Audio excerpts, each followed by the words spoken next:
Менің туған өлкем Қазақстан. Кең байтақ Қазақстанда туып өскеніме қуанамын.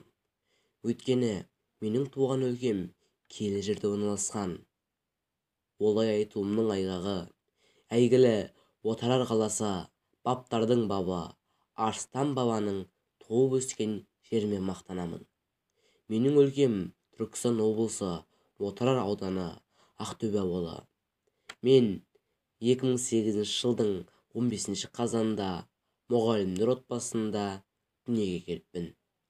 Отбасымызда әкем Мәнсұрұлы Еркін, анам Кәрібай қызы Гүлнұр екеуі де ұлағатты ұстаз.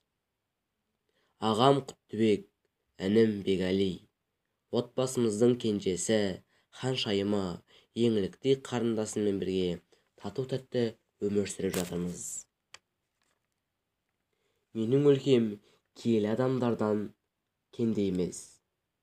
Ауылымда әлемді дүр сілкіндірген күш атасы Қажымұқан туып өскен.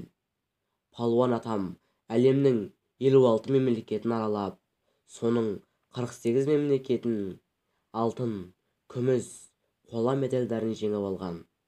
Күш атасын танымас деп, дана халықтың ұлы сөзін жастайымнан зердеме тоқып өстім. Мен Қажымұқан Мұңайтпасов атындағы жалпы орта мектебінің 8 сыныбында білім алып жатырмын. Осындай алып күш иесінің атында мектепте оқығанымды қуана айтқым келеді. Өз елін сүйе алмаған адамнан ешқандай жақсылық күтуге болмайды. Мен өз ауылым Ақтөбенің таза ауасымен тұнық суын ішіп, достарымен көк майса шөпте аунап-қунап өстім. Ойнап келе жатқан адал азаматтардың бірімін. Туған өлкемнің табиғатын таза ұстау, қоршаған ортаны ластамау менің азаматтық борышым деп білемін. Өзімді таныстырар болсам, Мәнсүр Заңғар Еркін ұлдарыңыз мен боламын. Сыныпта озат оқушылардың қатарындамын. Менің өлкем ақындардан кенде емес. Солардың бірегейі жерлесіміз Мұхтар Шаханов атамның 4 анасын айтпай кету мүмкін емес.